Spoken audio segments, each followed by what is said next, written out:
कहते हैं कि जब मुश्किल समय आता है तभी असली रिश्ते और अपने लोगों की पहचान होती है। पर आज हम बात अपनों की तो करेंगे, लेकिन लोगों की नहीं। जी दोस्तों, आज हम बात करेंगे भारत के अपने स्वदेशी डिफेंस सिस्टम की।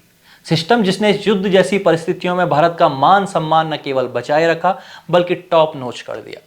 सिस्टम जिसने बताया कि आत्मनिर्भरता का मतलब क्या होता है और इसकी इंपॉर्टेंस क्या है। नमस्कार, मैं अभिषेक, आप देख रहे हैं द पैम्फलेट। दोस्तों, जैसा कि आप भी जानते ही हैं कि भारत के ऑपरेशन सिंदूर के जवाब में पाकिस्तान ने भारत के महत्वपूर्ण शहरों पर कई ड्रोन्स और मिसाइल से हमला किया। एक बात ध्यान रखी जाए कि यह सिर्फ ड्रोन अटैक नहीं था, बल्कि पाकिस्तान ने कई हाई स्पीड मिसाइल भी फायर की थी, जैसे फतेह 2। पर इन सबको भारत ने हवा में ही मार गिराया। इसमें भारत के रक्षा कवच S-400 की अहम भूमिका तो रही। इसके साथ एक हीरो के रूप में यहाँ पर एंट्री होती है आत्मनिर्भर भारत की।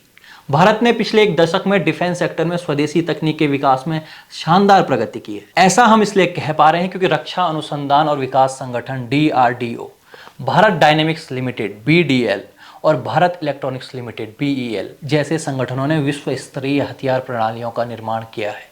भारत ने ऑपरेशन सिंदूर को बेस्ट पॉसिबल तरीके से एग्जीक्यूट किया, क्योंकि भारत के स्वदेशी हथियार जैसे ब्रह्मोस, आकाश और एंटी ड्रोन सिस्टम ने इसमें महत्वपूर्ण भूमिका निभाई। ये कहना है DRDO के प्रमुख रहे डॉक्टर G सतीश रेड्डी का। और कहें भी क्यों ना भाई, जब जम्मू कश्मीर पर पाकिस्तान मिसाइल बरसा रहा था तो ये आकाश मिसाइल सिस्टम ही था जिसने इन मिसाइलों को बेअसर कर दिया था। दरअसल ये पहली बार है जब भारत में बने हथियारों का इस्तेमाल हुआ है। पाकिस्तान को इन हथियारों की कैपेसिटी का जरा सा भी अंदाजा नहीं था, इसलिए जब पाकिस्तान से इनका परिचय हुआ तो भिखमंगा पाकिस्तान भी चौंक कर भाग खड़ा हुआ। इसी डिफेंस सिस्टम की बदौलत भारत दुनिया का पहला ऐसा देश बना जिसने दुश्मन के सभी टारगेट्स को हवा में मार गिराया और एक भी मिसाइल अपनी धरती पर नहीं गिरने दी, यानी 100% स्ट्राइक रेट। यह भारत के लिए एक बड़ी उपलब्धि है। इस अचीवमेंट को हासिल करने में आकाश एयर डिफेंस सिस्टम की बड़ी भूमिका रही है। दोस्तों, भारत का आकाश एयर डिफेंस सिस्टम जमीन से हवा में मार गिराने वाली ऐसी मिसाइल है जिसने एक साथ कई लक्ष्यों को निशाना बनाने के लिए डिजाइन किया गया है। इसकी रेंज 25 से 30 किलोमीटर की है। यह रडार बेस्ड कमांड गाइडेंस के अंतर्गत दुश्मन के लक्ष्य पर बेहद सटीकता से हमला करता है। आकाश के हर लॉन्चर में 3 मिसाइल होती हैं। ये फायर एंड फॉरगेट मोड में काम करती हैं। इस मिसाइल को DRDO के पूर्व वैज्ञानिक डॉक्टर प्रहलाद रामाराव ने 15 सालों की कड़ी मेहनत के बाद विकसित किया था और आज इसकी सफलता देख 78 वर्षीय रामाराव भी भावुक हैं। जहां भारत अपने बनाए हथियारों से तबाही मचा रहा था, वहां पाकिस्तान विदेश से मंगाए हथियारों पर निर्भर था। और हास्यास्पद तो यह है कि पाकिस्तानी सेना इन हथियारों को चलाना भी नहीं सीख पाई है। इस लिस्ट में अगला नाम है ब्रह्मोस मिसाइल का।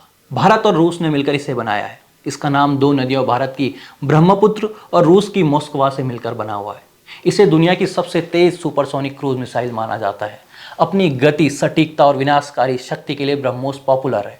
आपको ये जानकारी हो कि भारत ने ऑपरेशन सिंदूर के तहत पाकिस्तान के 7 प्रमुख वायुसेना ठिकानों पर सर्जिकल स्ट्राइक की है। इसमें ब्रह्मोस मिसाइल को ही यूज किया गया है। पहली बार युद्ध में इसका प्रयोग हुआ और उसने पाकिस्तान के एयरफील्ड्स में तबाही मचा दी, वो भी बिल्कुल सटीकता के साथ। खबर तो ये भी है कि ब्रह्मोस मिसाइल पाकिस्तान के परमाणु जखीरे तक पहुंच गई थी। इसके बाद ही पाकिस्तान भागकर अमेरिका के चरणों में जा गिरा। अब इस सूची में अगला नाम है स्काई स्ट्राइकर सुसाइडल ड्रोन का। इसका निर्माण बेंगलुरु में किया गया है। दोस्तों, 7 मई 2025 को ऑपरेशन सिंदूर में स्काई स्ट्राइकर ड्रोन ने ही पाकिस्तान के 9 आतंकी ठिकानों को सटीक हमलों से नष्ट किया था, जिसमें हाफिज सईद और मसूद अजहर के मदरसे भी शामिल थे। दोस्तों, आज भारत डिफेंस सेक्टर में इतना मजबूत होता जा रहा है कि अन्य देश भी भारत से हथियार खरीद रहे हैं। ऑपरेशन सिंदूर के बाद भारत की डिफेंस टेक्निक की पूरे विश्व में चर्चा हो रही है। आत्मनिर्भर बनने के लिए भारत सरकार द्वारा किए जा रहे प्रयास आज फलीभूत हो रहे हैं और यही कारण है कि आत्मनिर्भर भारत और दूसरे देशों पर निर्भर पाकिस्तान के बीच खाई बहुत चौड़ी हो रही है और लगातार हो रही है। जय हिंद।